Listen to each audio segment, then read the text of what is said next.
रद्दी वाले भोला काका तराजू में कॉपी डाल रहे थे कि एक पुराना पीला पड़ चुका लिफाफा नीचे गिर गया।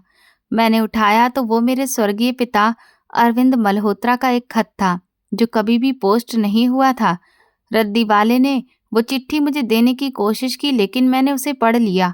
उसमें लिखा था कि मेरी प्यारी बेटी, अगर तुम्हें ये चिट्ठी मिल गई है तो फिर तुम जान लो कि जिस रद्दी वाले को मैं रोज घर बुलाता हूँ वो कोई और नहीं बल्कि घर की हवा में अभी तक गुलाब की पत्तियों और लोबान की महक रची बसी हुई थी, मगर वो खुशबू जो मेरे वजूद को जिंदगी बख्शती थी वो हमेशा के लिए राख में बदल चुकी थी।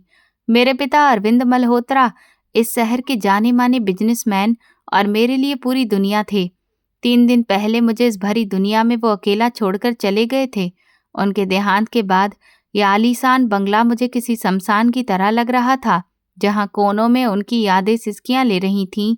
मैं उनके स्टडी रूम में दाखिल हुई तो सामने उनकी पसंदीदा आरामदेह कुर्सी खाली पड़ी थी, वही कुर्सी जिस पर बैठकर वो घंटों किताबें पढ़ते थे, और मैं चुपके से पीछे जाकर उनकी आंखों पर हाथ रख देती थी।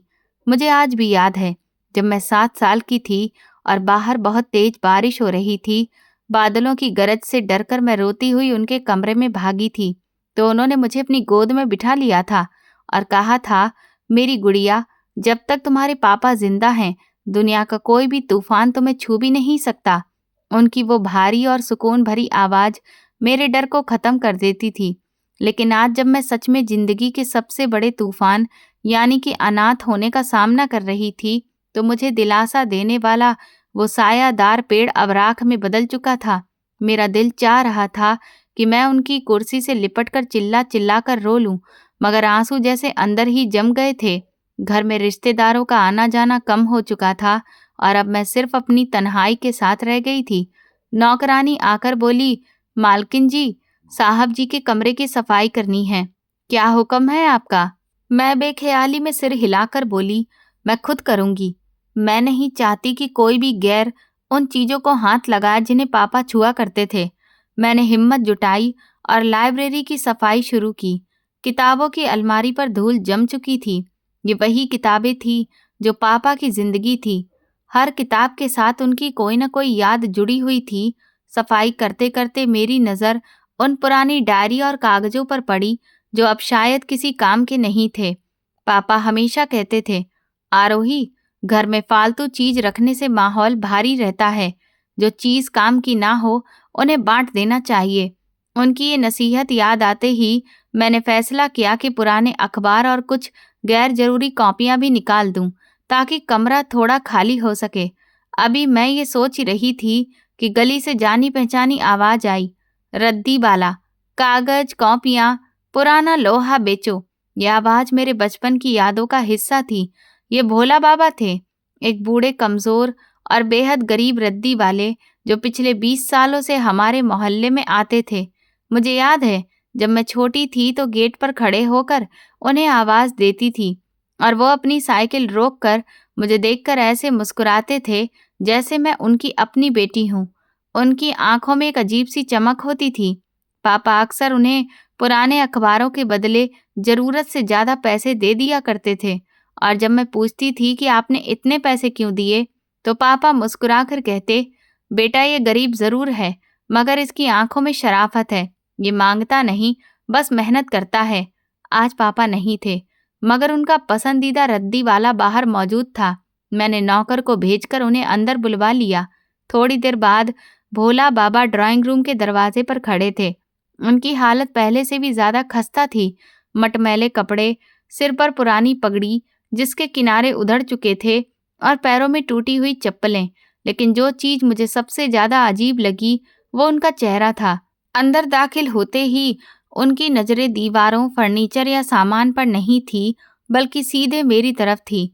उनकी बूढ़ी आंखों में इतना दुख और इतना अकेलापन था कि एक लम्हे के लिए मैं घबरा गई। ऐसा लगा जैसे वो सिर्फ रद्दी लेने नहीं आए बल्कि मेरे दुख में बराबर के हिस्सेदार बनकर आए हों। उन्होंने कांपते हाथों से नमस्ते किया। उनकी आवाज भर आई थी, बेटी, सुना है साहब नहीं रहे। उनके लहजे में सिर्फ रश्मि अफसोस नहीं था बल्कि गहरा दर्द था, जैसे कोई अपना बिछड़ गया हो।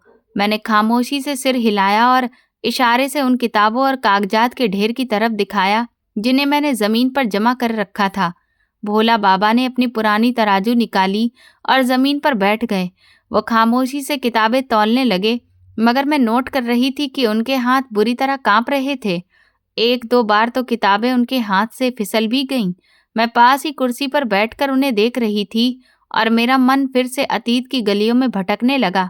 मुझे मेरी यूनिवर्सिटी की कन्वोकेशन याद आ गई, जब पापा व्हील चेयर पर होने के बावजूद मेरे प्रोग्राम में आए थे। जब मेरा नाम पुकारा गया और मैंने गोल्ड मेडल लिया तो हॉल में सबसे ज्यादा तालियां पापा ही बजा रहे थे। उनकी आंखों में जो फक्र था वो मेरे लिए दुनिया की सबसे बड़ी दौलत थी। वापसी पर उन्होंने मुझसे कहा था, आरोही, तू मेरा गुरूर है। मैं तुम्हें इसलिए इतनी आज़ादी और पढ़ाई लिखाई करवा रहा हूँ ताकि तुम्हें कभी किसी सहारे की ज़रूरत ना पड़े। मगर आज मुझे एहसास हो रहा था कि इंसान कितना भी मजबूत क्यों ना हो, पिता के बगैर वो दुनिया का सबसे कमज़ोर इंसान होता है। मेरी आंखों से अचानक आंसू निकलकर गालों पर बह निकले। मैंने जल्दी से दुपट्टे से चेहरा पोंछ लिया ताकि भोला बाबा ना देख लें, मगर जब मैंने उनकी तरफ देखा तो वो अपना काम छोड़कर मुझे ही देख रहे थे। उनकी आंखों में भी नमी तैर रही थी। उन्होंने तुरंत नजरें झुका लीं और जल्दी जल्दी हाथ चलाने लगे। माहौल में एक अजीब सा वजन था। पंखे की आवाज के सिवा हर तरफ खामोशी थी। तराजू में पुरानी फाइलें और डायरियां डाली जा रही थी। अचानक एक मोटी जंग लगी पुरानी किताब, जिसे भोला बाबा ने तौलने के लिए उठाया था, उसके बीच से कुछ फिसलकर नीचे गिर गया। ये खाकी रंग का पुराना लिफाफा था जिस पर कुछ लिखा हुआ था। इस लिफाफे के गिरते ही कमरे में जैसे वक्त रुक सा गया। मैंने झुककर उसे उठाने के लिए हाथ बढ़ाया। इस लम्हे मैंने देखा कि भोला बाबा के चेहरे का रंग हल्दी की तरह पीला पड़ गया। जो एक लम्हा पहले तक कमजोर और सुस्त लग रहे थे, बिजली की तेजी से लिफाफे की तरफ लपके ताकि उसे मुझसे पहले उठा ले। उनकी ये गैर मामूली और अजीब हरकत मुझे चौंका गई। उनके मुंह से एक घुटी हुई चीख सी आवाज निकली, नहीं बेटी, ये मत उठाना। लेकिन तब तक बहुत देर हो चुकी थी। मेरी उंगलियां लिफाफे को छू चुकी थीं और मैंने उसे उठा लिया था। भोला बाबा वहीं जड़ हो गए। उनके हाथ हवा में ही उठकर रह गए थे और उनकी आंखें डर से फैल गई थीं, जैसे उनकी मौत उनके सामने खड़ी हो। मैं हैरत से पहले बोली, भोला बाबा के डरे हुए चेहरे को देखती रही और फिर लिफाफे को पलटकर देखा। उस पर मेरे स्वर्गीय पापा की खूबसूरत लिखाई में बड़े बड़े शब्दों में लिखा था, मेरी प्यारी बेटी आरोही के नाम, जो मेरी मौत के बाद ही खोला जाए। मेरे दिल की धड़कन एक लम्हे के लिए रुक गई। ये पापा की आखिरी तहरीर थी, शायद कोई वसीयत या कोई नसीहत। लेकिन मुझे ये समझ नहीं आ रहा था कि ये किताबों के बीच क्यों छुपी हुई थी और रद्दी वाले का ऐसा खौफनाक हाव भाव आखिर क्यों था। भोला बाबा अब जमीन पर घुटनों के बल बैठ चुके थे। वो हाथ जोड़ रहे थे और उनकी नजरें लगातार लिफाफे पर जमी थीं, जैसे डर रहे हों कि वो गायब ना हो जाएं। मैं कांपते हाथों से लिफाफे की सील खोलने लगी। मेरे मन में हजारों उलझनें उठ रही थीं, मगर मुझे खबर ही नहीं थी कि इस लिफाफे के अंदर जो कागज है वो मेरी जिंदगी की इमारत की बुनियाद हिलाने वाला है। मैंने कागज बाहर निकाला और उसे पढ़ना शुरू किया। अभी मैं सिर्फ पहली लाइन ही पढ़ पाई थी कि मेरे पैरों तले से जमीन निकलने लगी। कमरे की दीवारें घूमती हुई महसूस हुईं और मेरे कानों में साएं साएं की आवाज होने लगी। मैंने बेयकीनी से सर उठाकर सामने बैठे उस मैले कुचैले बूढ़े को देखा, जो अब अपना चेहरा दोनों हाथों में छुपाकर बच्चों की तरह फूट फूट कर रो रहा था। मुझे अपने पापा के शब्दों पर यकीन ही नहीं आ रहा था, मगर वो मेरे पापा की लिखावट थी जिसे मैं कभी भी झुठला नहीं सकती थी। इस चिट्ठी ने एक ही लम्हे में मेरे अतीत, मेरे वर्तमान और मेरी पहचान को सवालिया निशान बना दिया था। अब ये साफ था कि मेरे हाथों में मौजूद वो कागज सिर्फ एक चिट्ठी नहीं थी, बल्कि मेरी पूरी जिंदगी की हकीकत थी। मैंने अपनी कांपती नजरें दोबारा चिट्ठी पर डाली, जो मेरे ईश्वर, मेरे पापा अरविंद मल्होत्रा ने लिखी थी। इन शब्दों ने मेरे वजूद में लगी आग को और भड़का दिया। मैंने झटके से सर उठाकर सामने बैठे उस शख्स को देखा, जो अपने मैले कुचैले हाथों में अपना चेहरा छुपाए बैठा था। कमरे की हवा में एक अजीब सी घुटन थी। दीवारों पर लगी तस्वीरें मुझे घूरती हुई महसूस हो रही थीं। मैं लड़खड़ाते कदमों से उस बूढ़े शख्स के पास गई। वो शख्स जिसे मैं पिछले 20 सालों से सिर्फ रद्दी वाला समझकर पुराने अखबार देती रही थी, आज वही मेरे सामने मेरे बाप होने का दावा लेकर बैठा था। मेरे अंदर दुख और सदमे का एक तूफान उठा। मैं झुककर उसके बाजू पकड़कर पूरी ताकत से उसे झकझोरने लगी। मेरी तरफ देखिए, मैं चिल्लाई। मेरी आवाज गले में कांटे की तरह चुभ रही थी। ये क्या लिखा है पापा ने? क्या ये सच है? क्या आप सच में मेरे बाप हैं? भोला बाबा ने धीरे से अपना चेहरा उठाया। उनकी आंखें सूजी हुई थीं और चेहरा आंसुओं से भीगा था। उन्होंने कोई जवाब नहीं दिया, बस बेबस से मेरी तरफ देखते रहे। उनकी खामोशी मेरे लिए जहर बनती जा रही थी। बोलते क्यों नहीं? मैं पागलों की तरह चीखी। अगर आप मेरे बाप थे तो फिर आपने मुझे बेचा क्यों? एक गरीब रद्दी वाले ने अपनी बेटी एक अमीर सेठ को दे दी ताकि वो अपनी गरीबी मिटा सके। यही सच है ना? बोलिए, क्या आपने मेरी कीमत वसूली थी?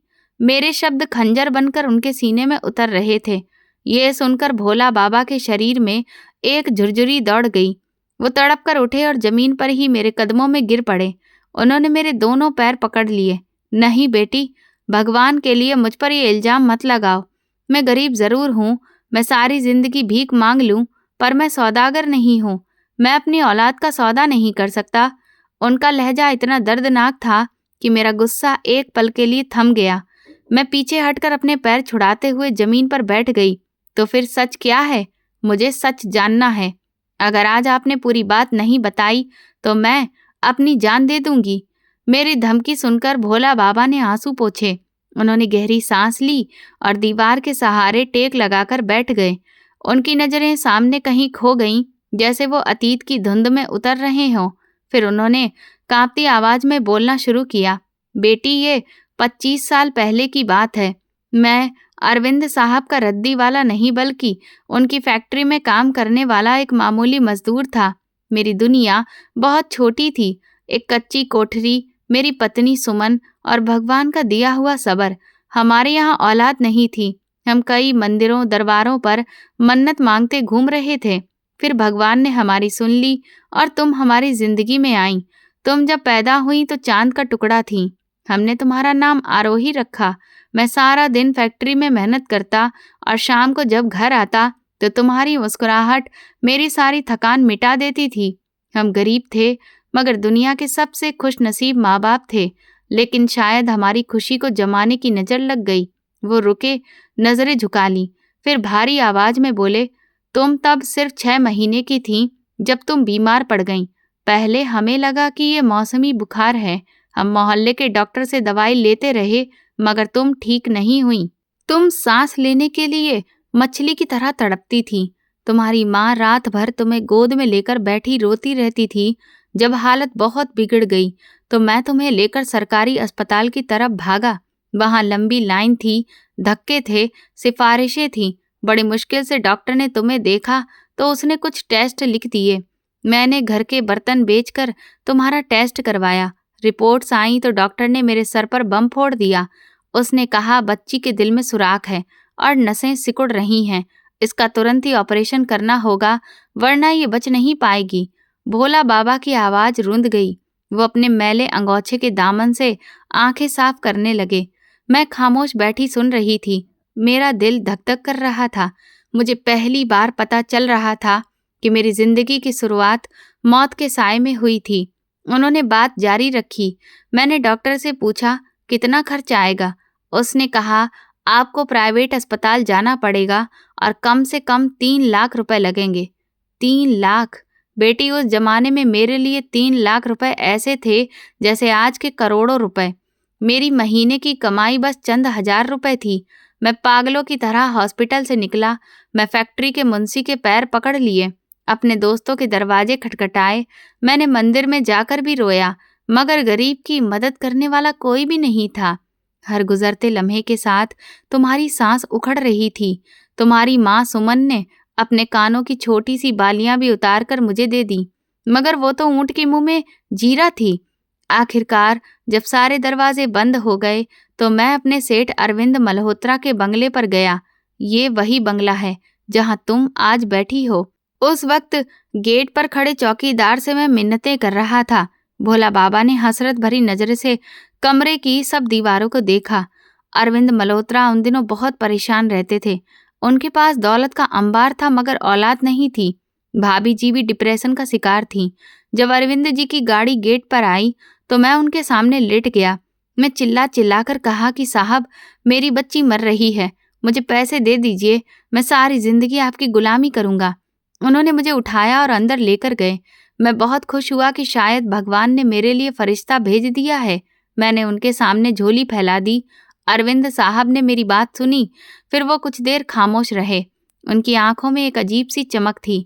उन्होंने कहा, भोला, मैं तुम्हें पूरे 5 लाख रुपए ही दूंगा, बल्कि दुनिया के सबसे बेहतरीन सर्जन से तुम्हारी बेटी का इलाज करवाऊंगा, लेकिन मेरी एक शर्त है। मैंने कहा, साहब, आप जो मांगेंगे मैं वही करूंगा। जान मांगेंगे तो जान दे दूंगा। उन्होंने कहा, मुझे तुम्हारी जान नहीं चाहिए, मुझे वो बच्ची चाहिए। ये सुनकर मैं तो पत्थर का होकर रह गया। मुझे लगा कि मैंने गलत सुना है। अरविंद साहब ने कहा, देखो भोला, तुम गरीब हो, तुम इस बच्ची को पाल भी लोगे तो उसे क्या भविष्य दोगे? भूख, गरीबी, बीमारी, उधारी। मैं हूं जिसके पास सब कुछ है मगर औलाद नहीं है। तुम ये बच्ची मुझे दे दो, हमेशा के लिए, कानूनी तौर पर भी और जज्बाती तौर पर भी। इसका ऑपरेशन करवाना मेरी जिम्मेदारी है, इसकी परवरिश मेरी जिम्मेदारी है। ये राजकुमारी की तरह पलेगी, दुनिया की हर खुशी इसके कदमों में होगी। बस तुम और तुम्हारी पत्नी इसकी जिंदगी से हमेशा के लिए निकल जाओगे। भोला बाबा की आवाज अब हिचकियों में बदल गई थी। बेटी, वो फैसला कयामत का फैसला था। एक तरफ मेरी ममता थी और दूसरी तरफ तुम्हारी जिंदगी। अगर मैं इनकार करता तो तुम मेरी आंखों के सामने दम तोड़ देती और मैं तुम्हें कफन भी भीख में ही लेकर देता, और अगर मैं मान जाता तो तुम जिंदा रहती मगर मेरे लिए मर जाती। मैं वहां से उठकर भाग आया। मैं घर पहुंचा तो देखा कि सुमन तुम्हें गोद में लिए पागलों की तरह झुला रही थी। तुम नीली पड़ चुकी थी, तुम्हारी आंखें पथरा रही थीं।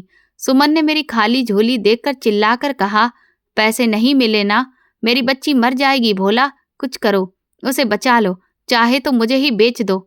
उस वक्त मैंने फैसला किया कि मुझे बाप बनकर खुदगर्ज नहीं होना चाहिए, मुझे अपनी बेटी को अपनी मोहब्बत की भेंट नहीं चढ़ाना चाहिए। भोला बाबा ने कांपते हाथों से मेरी तरफ इशारा किया। फिर मैं वापस बंगले पर आया। मैंने अरविंद साहब के कागजों पर अंगूठा लगाया। मैंने अपनी बेटी, अपनी आरोही, अपनी जिंदगी उनके हवाले कर दी। उन्होंने उसी वक्त हॉस्पिटल फोन किया। एम्बुलेंस आई, तुम्हें ले जाया गया, तुम्हारा ऑपरेशन कामयाब हो गया, तुम बच गईं। लेकिन उस दिन के बाद मैं और सुमन तुम्हारे लिए अजनबी हो गए। मैंने अपना सर घुटनों पर रख लिया। मेरे आंसू लगातार बह रहे थे। मुझे अपने पापा पर गुस्सा नहीं आ रहा था, बल्कि उस बूढ़े आदमी पर तरस आ रहा था जिसने इतना बड़ा कलेजा रखा था। फिर मेरी माँ का क्या हुआ? मैंने सर उठाकर पूछा। भोला बाबा की आंखों में वीरानी छा गई। सुमन, वो सदमा बर्दाश्त नहीं कर सकी। वो रोज रात को खाली झूले को हिलाती रहती। उसे वहम हो गया था कि तुम अभी आओगी।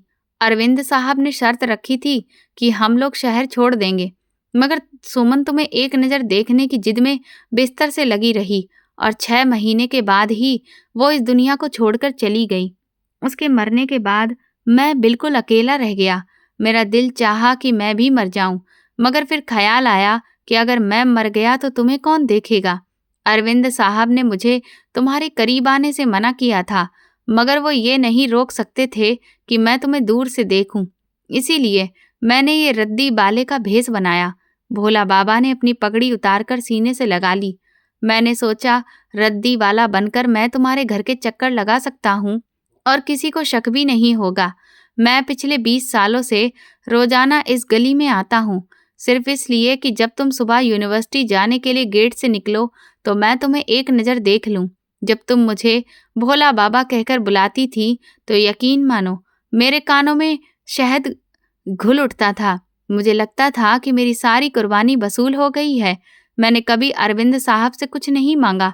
उन्होंने कई बार मुझे पैसे देने की कोशिश की कि मैं शहर छोड़ दूं, मगर मैंने कहा, सेठ साहब, मैं बेटी बेची नहीं थी, मैंने उसकी जिंदगी खरीदी थी।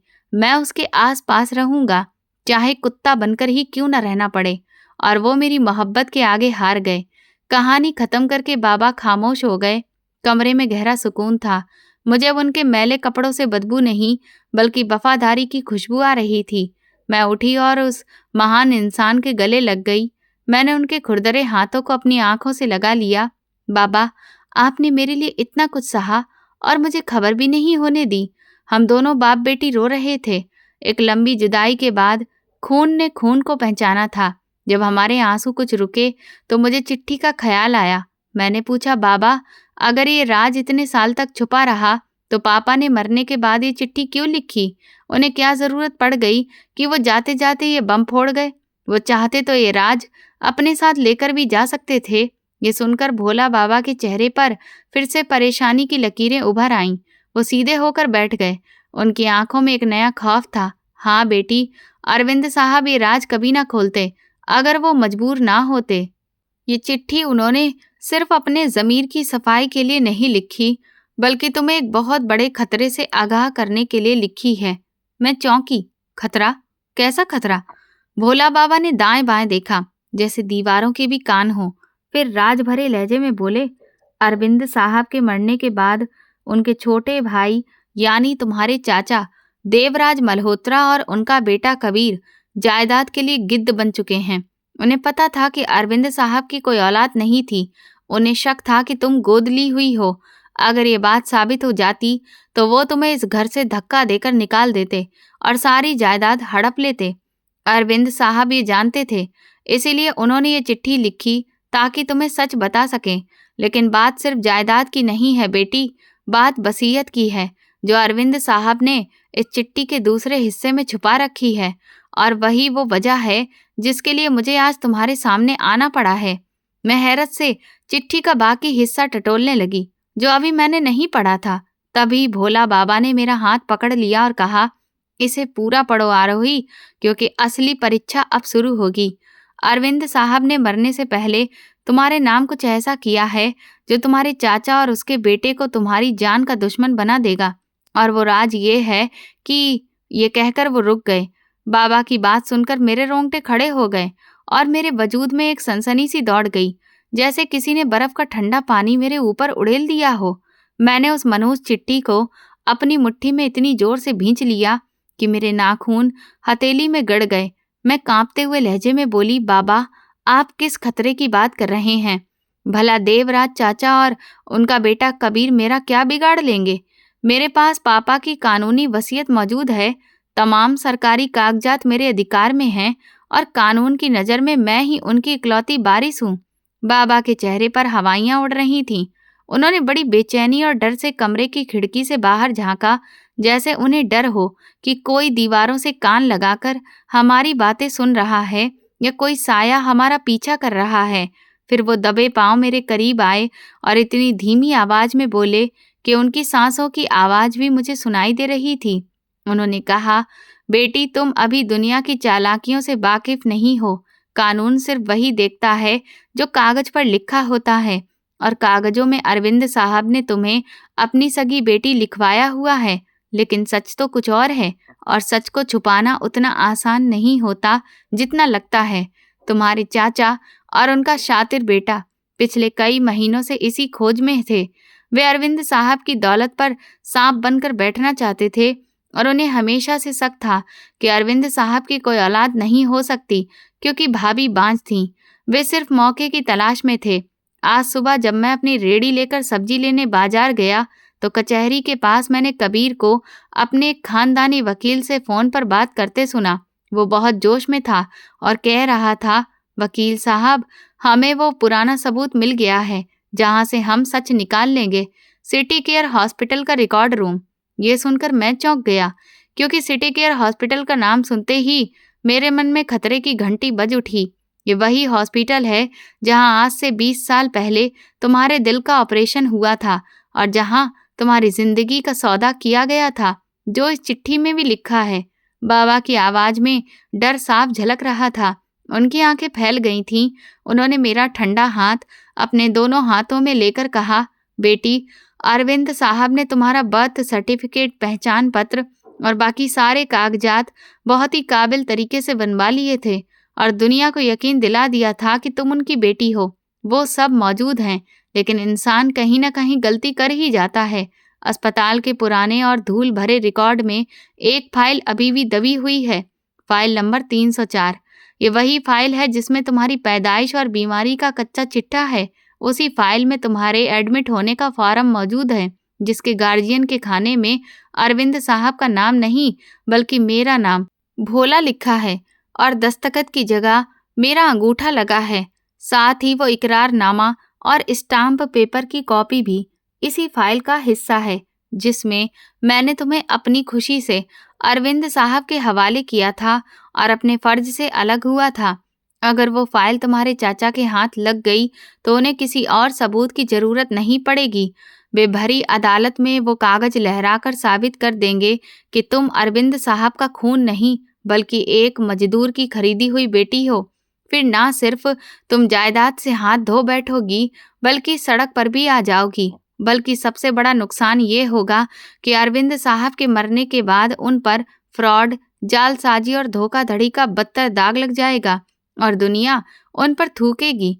ये सुनकर मेरा खून जम गया। मुझे लगा जैसे मेरे दिल की धड़कन रुक गई हो। जायदाद मेरे लिए कभी भी जरूरी नहीं थी।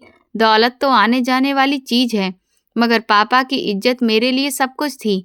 वो शख्स जिसने मुझे राजकुमारी की तरह पाला, जिसने मुझे दुनिया की हर खुशी दी, मैं ये कैसे बर्दाश्त कर सकती थी कि मेरे चाचा और उनका बेटा अदालत में मेरे स्वर्गीय पिता को धोखेबाज और झूठा साबित करें और उनकी आत्मा को तकलीफ पहुंचाएं।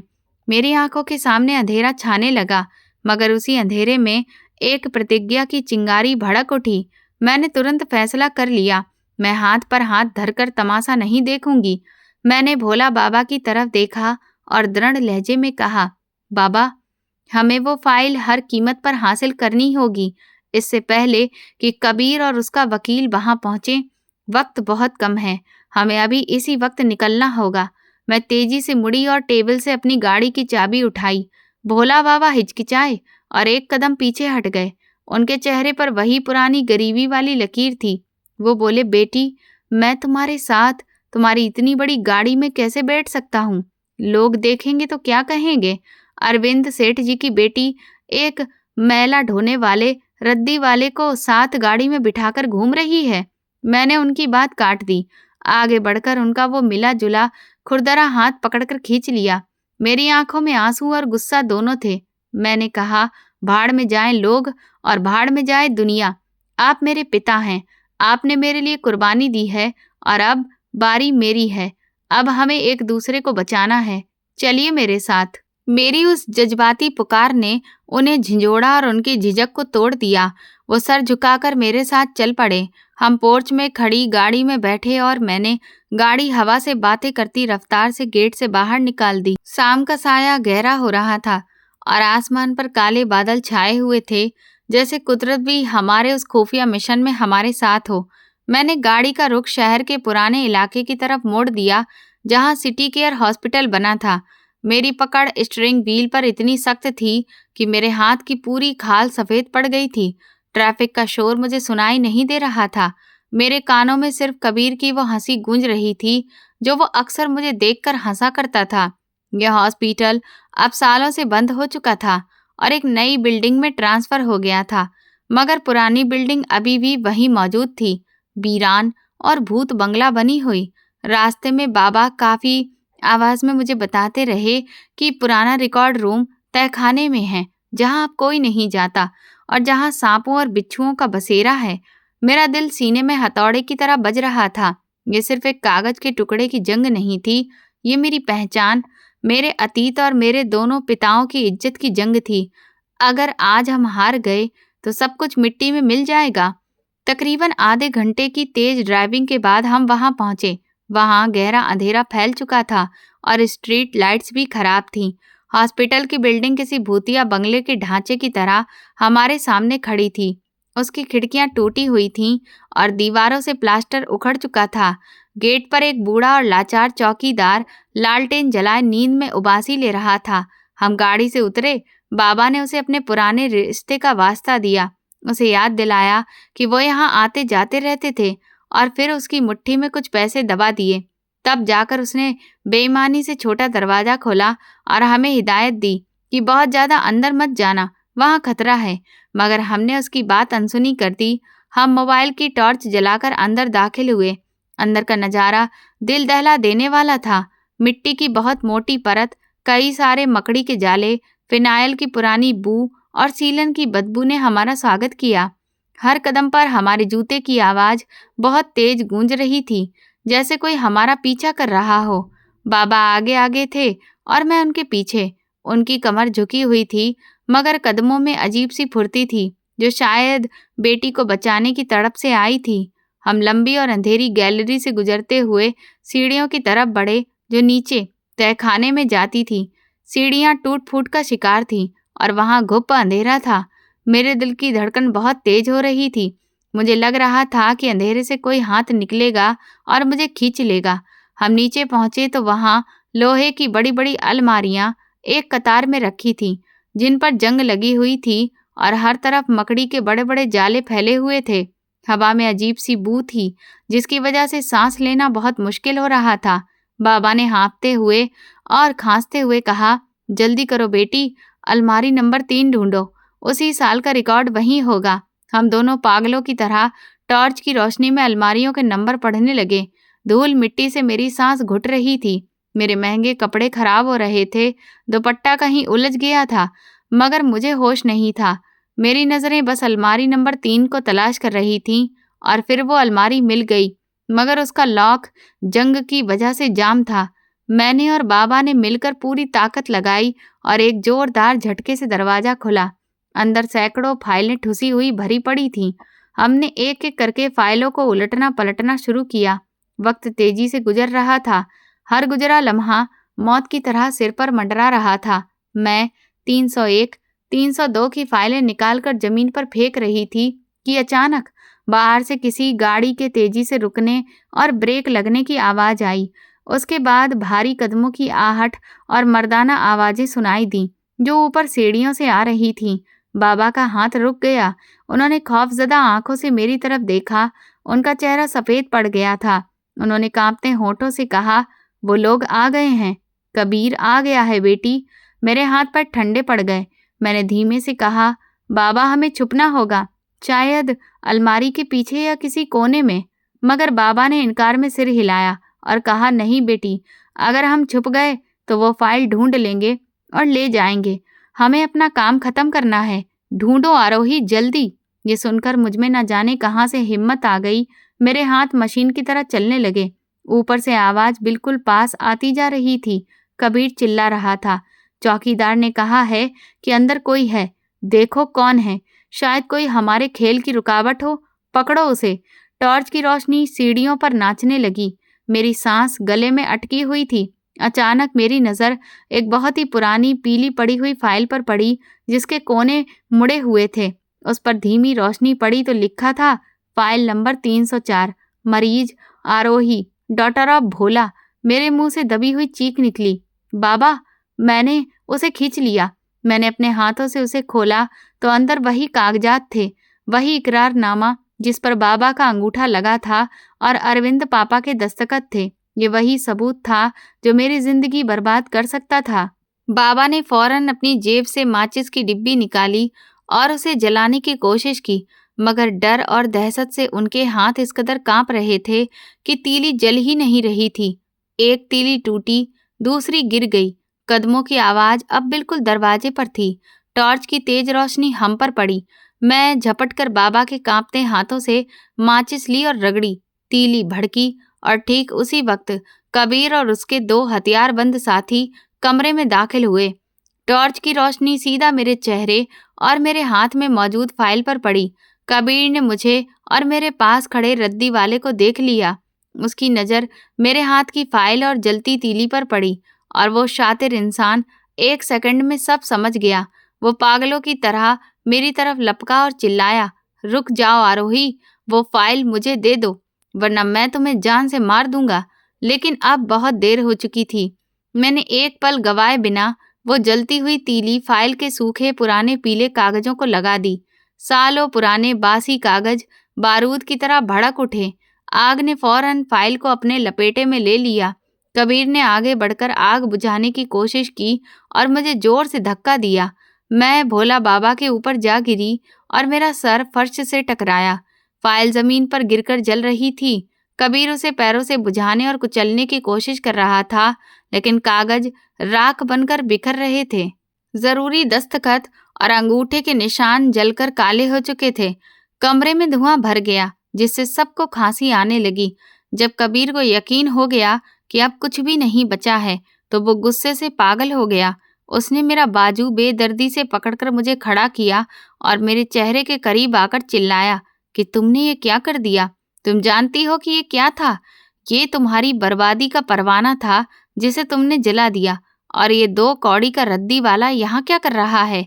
उसने बड़ी ही गिरी और नफरत भरी नजर से भोला बाबा को लात मारी, जो पहले ही जमीन पर गिरे हुए थे। बाबा दर्द से करा उठे।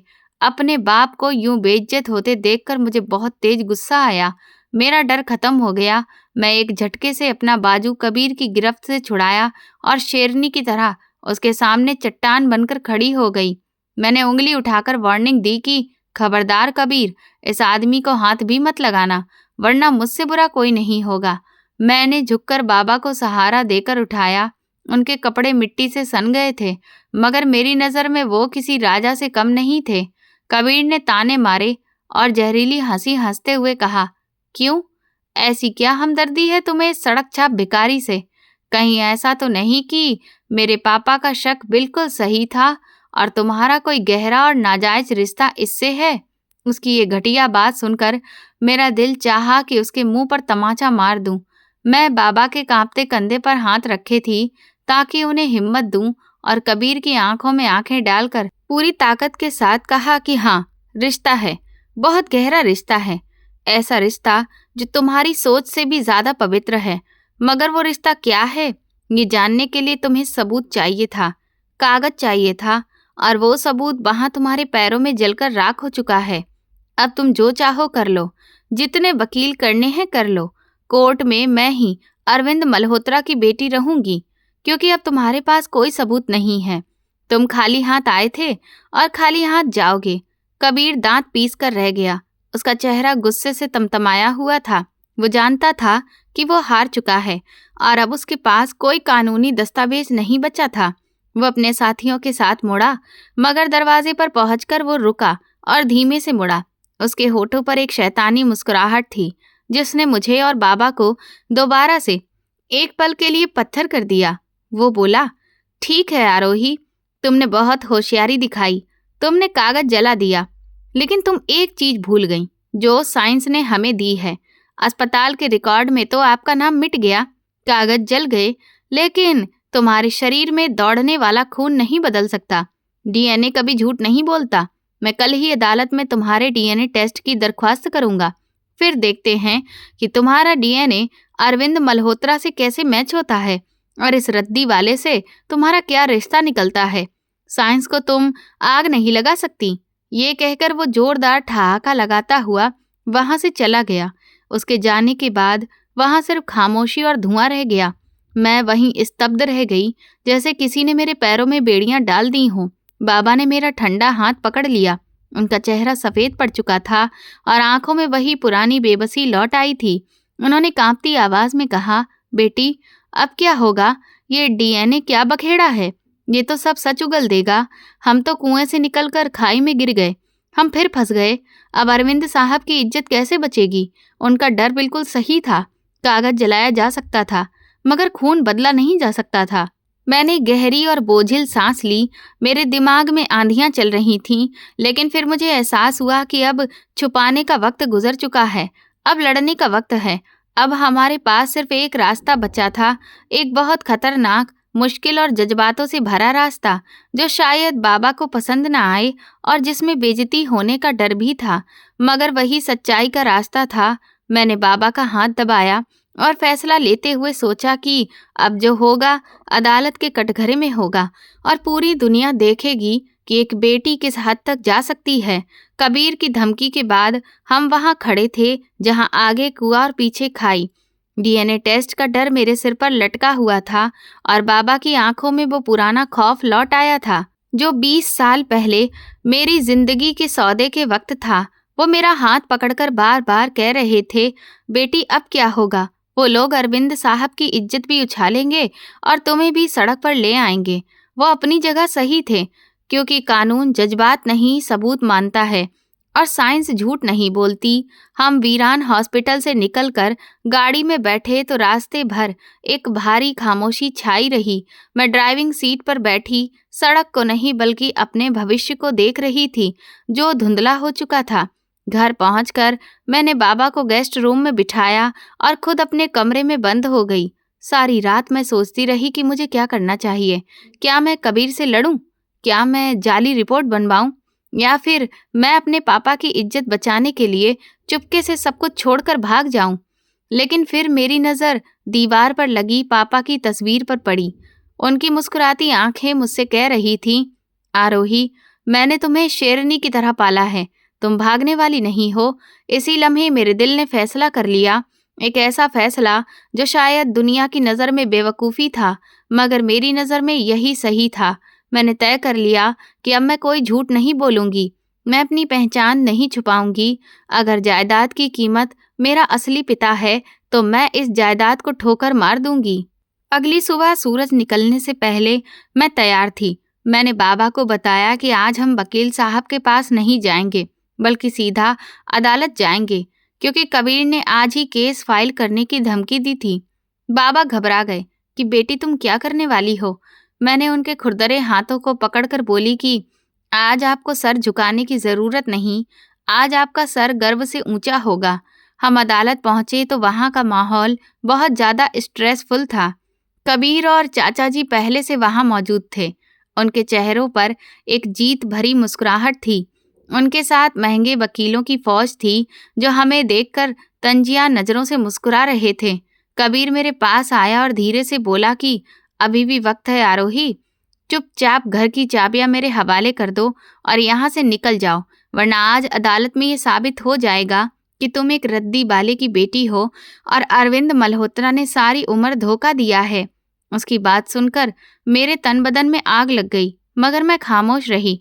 कार्रवाई शुरू हुई तो कबीर के वकील ने जज साहब के सामने वही पुराना राग अलापा, ये लड़की अरविंद मल्होत्रा की बेटी नहीं है, इसीलिए जायदाद की हकदार भी नहीं है। हम अदालत से रिक्वेस्ट करते हैं कि तुरंत ही डीएनए टेस्ट का आदेश दिया जाए, ताकि दूध का दूध और पानी का पानी हो सके। जज साहब ने मेरी तरफ देखा और पूछा कि क्या आप डीएनए टेस्ट के लिए तैयार हैं, या आपके पास अपने लिए कोई सबूत है? अदालत में सन्नाटा छा गया। सबकी नजरें मुझ पर जमी थीं। बाबा, जो मेरे पीछे खड़े थे, कांप रहे थे। मैंने गहरी सांस ली और कटघरे में जाकर खड़ी हो गई। मैंने कबीर की तरफ देखा, जो जीत के नशे में चूर था। फिर मैंने जज साहब की आंखों में आंखें डालकर बोली कि जज साहब, मुझे किसी भी डीएनए टेस्ट की ज़रूरत नहीं है, और ना ही सरकार को ये टेस्ट करवाने के लिए अपने सरकारी खजाने का पैसा बर्बाद करने की ज़रूरत है। ये सुनकर अदालत में कानाफूसी शुरू हो गई। जज साहब ने हथौड़ा बजाकर खामोशी का आदेश दिया और पूछा कि आप कहना क्या चाहती हैं। मैं बुलंद आवाज में बोली कि मैं ये कबूल करती हूँ कि मैं अरविंद मल्होत्रा की सगी बेटी नहीं हूँ। ये जुमला बम की तरह अदालत में फटा। कबीर तो खुशी से उछल पड़ा और मेरे चाचा देवराज ने सुकून की सांस ली। बाबा ने मुंह पर हाथ रख लिया। मैंने अपनी बात जारी रखी। हाँ, ये सच है कि मेरा अरविंद मल्होत्रा से खून का रिश्ता नहीं था, मगर उन्होंने मुझे वो रिश्ता दिया जो खून से ज़्यादा गहरा होता है। उन्होंने मुझे बाप का साया दिया। लेकिन आज मैं इस अदालत में एक और सच भी बोलना चाहती हूँ, जिसे छुपाने के लिए मेरे दोनों पिताओं ने अपनी जिंदगी नरक में डाल दी। मैं कटघरे से निकली और पीछे खड़े उस मैले कुचैले बूढ़े शख्स का हाथ पकड़कर सबके सामने ले आई। मैंने कहा, ये शख्स जिसे दुनिया भोला रद्दी बाला कहती है, ये मेरा मुजरिम नहीं, ये मेरा भगवान है। यही मेरा असली बाप है, जिसने मेरी सांसों की खातिर मुझे खुद से अलग कर दिया था। मैंने भरी अदालत में बाबा को गले लगा लिया। मेरी आंखों से आंसू बह रहे थे और बाबा दहाड़ मारकर रो रहे थे। मैं जज साहब से बोली, मुझे अरविंद साहब की दौलत नहीं चाहिए, मुझे उनकी जायदाद, फैक्ट्री और बंगले नहीं चाहिए, मुझे सिर्फ अपनी पहचान चाहिए और मेरी पहचान ये है कि मैं आरोही भोला बाबा की बेटी हूँ। अगर जायदाद का वारिस होने के लिए खून का रिश्ता शर्त है तो मैं इस शर्त पर थूकती हूँ। कबीर और चाचा ये सब रख लें, मैं अपने पिता के साथ खुश हूँ। मेरा बयान खत्म होते ही अदालत में अजीब सी खामोशी छा गई। कई लोगों की आंखों में आंसू थे, ताकत से ज्यादा जज्बात दिखाई दे रहे थे। कबीर और चाचा की खुशी संभाले नहीं संभल रही थी। उन्हें लगा कि उन्होंने मैदान मार लिया है। कबीर ने अपने वकील को आंख मारी कि अब कार्रवाई खत्म करवाओ और फैसला अपने हक में लिखवाओ। जज साहब ने फैसला सुनाने के लिए कलम उठाया ही था कि अचानक मेरे पापा अरविंद मल्होत्रा के एक खानदानी वकील मिस्टर दिलीप, जो अब तक खामोश तमाशा बनकर बैठे थे, अपनी सीट से उठकर खड़े हुए। ठहरिए योर ऑनर, दिलीप साहब की गूंजती आवाज कोर्ट रूम में फैल गई। फैसला सुनाने से पहले अरविंद मल्होत्रा की वसीयत का दूसरा हिस्सा सुनना जरूरी है, जो सिर्फ इसी तरह की सिचुएशन के लिए लिखा गया था। कबीर ने गुस्से से कहा, यह कौन सी वसीयत है? जब उसने खुद मान लिया है कि वो बेटी नहीं है तो वसीयत तो अपने आप ही खत्म हो गई। कानून के मुताबिक जायदाद करीबी खूनी रिश्तेदारों यानी कि हमें मिलनी चाहिए। दिलीप जी मुस्कुराए और अपने बैग से एक नीले रंग की कानूनी फाइल निकाली। वो कटघरे में आए और बोले, मेरे मुवक्किल अरविंद मल्होत्रा जानते थे कि उनके लालची भाई और भतीजे उनके मरने के बाद आरोही को कोर्ट में घसीटेंगे। वो ये भी जानते थे कि एक दिन ये राज खुल सकता है। इसीलिए उन्होंने अपनी वसीयत में एक बहुत ही जरूरी शर्त रखी थी। दिलीप साहब ने कागज लहराया और पढ़ना शुरू किया। वसीयत के मुताबिक अरविंद मल्होत्रा की तमाम जायदाद, बैंक बैलेंस और फैक्ट्रियां उनकी बेटी आरोही के नाम तब तक रहेगी जब तक वो कानूनी तौर पर उनकी बेटी है। कबीर के चेहरे से मुस्कुराहट गायब होने लगी, लेकिन दिलीप साहब ने अगली लाइन पढ़ी, अगर किसी भी वजह से, चाहे दफ्तर का रिकॉर्ड हो या फिर आरोही का अपना इकरार, ये साबित हो जाए कि आरोही अरविंद मल्होत्रा की सगी बेटी नहीं है, तो इसी लम्हे शर्त नंबर बी लागू हो जाएगी। कमरे में सुई गिरने की भी आवाज भी सुनी जा सकती थी। दिलीप साहब ने कागज की अगली लाइन पढ़ी, और शर्त नंबर बी ये है कि आरोही के अरविंद मल्होत्रा की बेटी ना होने की सूरत में ये तमाम जायदाद, तमाम प्रॉपर्टी, सारे कारोबार, फैक्ट्रियां, सब कुछ अरविंद चैरिटेबल ट्रस्ट को ट्रांसफर हो जाएगा, जिसे अरविंद मल्होत्रा ने अपनी जिंदगी में ही रजिस्टर करवा दिया था। कबीर चिल्लाया कि ये क्या बकवास है? अगर जायदाद ट्रस्ट को गई तो फिर भी वारिस तो हम ही होंगे ना? दिलीप साहब ने इनकार में सिर हिलाया और आखिरी बार कहा, नहीं मिस्टर कबीर, अरविंद मल्होत्रा ने इस ट्रस्ट में साफ लिखा है कि इस ट्रस्ट की मालिकाना चेयरपर्सन और एकमात्र ट्रस्टी की निगरानी करने वाली आरोही मल्होत्रा डॉटर ऑफ भोला होगी। यह सुनकर मुझे लगा जैसे मेरे कान बज रहे हों। मैं हैरत से दिलीप साहब को देखने लगी। उन्होंने मुझे फाइल दिखाई जिस पर साफ शब्दों में लिखा था कि ट्रस्ट का सारा मैनेजमेंट आरोही के पास होगा और उसकी पहचान वहां पर भोला की बेटी के तौर पर दर्ज भी थी। अरविंद पापा ने कितनी दूर की सोच रखी थी। उन्होंने मुझे मेरी असली पहचान के साथ इस जायदाद का मालिक बना दिया था। वो जानते थे कि अगर मैं उनकी बेटी नहीं भी रही तो भी इस ट्रस्ट के जरिए सब कुछ मेरे ही कंट्रोल में रहेगा। कबीर और देवराज चाचा के चेहरे पर हवाइयां उड़ रही थीं। उनके पैरों तले से जमीन निकल चुकी थी। वो जायदाद हासिल करने आए थे, मगर अब वो जायदाद एक ऐसे ट्रस्ट की मिल्कियत थी जिसकी मालकिन मैं ही थी, और कानून के मुताबिक ट्रस्ट की जायदाद पर किसी भी खूनी रिश्तेदार का हक नहीं होता। कबीर गुस्से से पागल होकर वकील की तरफ लपका, मगर पुलिस ने उसे रोक लिया। जब जज ने मुस्कुराते हुए फाइल पढ़ी और फैसला सुनाया कि क्योंकि अरविंद मल्होत्रा ने अपनी जिंदगी में ही अपनी जायदाद तय कर दी थी और उसके ट्रस्टी का नाम भी साफ कर दिया था, लिहाजा अदालत इस वसीयत को कानूनी करार देती है। आरोही मल्होत्रा अपनी असली पहचान यानी कि अपने पिता भोला की बेटी के तौर पर इस ट्रस्ट का सारा मैनेजमेंट संभालेंगी, और दरख्वास्त करने वाले कबीर मल्होत्रा का दावा खारिज किया जाता है। फैसला सुनते ही अदालत में तालियां बजने लगीं। बाबा ने हाथ जोड़कर भगवान का शुक्रिया अदा किया। हम अदालत से बाहर निकले तो सूरज पूरी तरह से चमक रहा था। कबीर और चाचा सर झुकाकर वहां से जा रहे थे। उनके हाथ में कुछ भी नहीं आया था, सिवाय बेइज्जती के। मैंने बाबा का हाथ पकड़ा और गाड़ी की तरफ बढ़ी। उन्होंने डरते डरते कहा, बेटी अब तो मैं रद्दी वाला नहीं रहा। मैं हंस पड़ी और कहा, नहीं बाबा, अब आप एक इज्जत की जिंदगी ट्रस्ट की डायरेक्टर के पिता के तौर पर गुजारेंगे। आज 6 महीने गुजर चुके हैं। हमने अरविंद पापा के घर को एक अनाथालय में बदल दिया है, जहां गरीब बच्चों को छत मिलती है और ठीक उसके पास ही एक अस्पताल भी खुला है जहां उनका मुफ्त इलाज किया जाता है।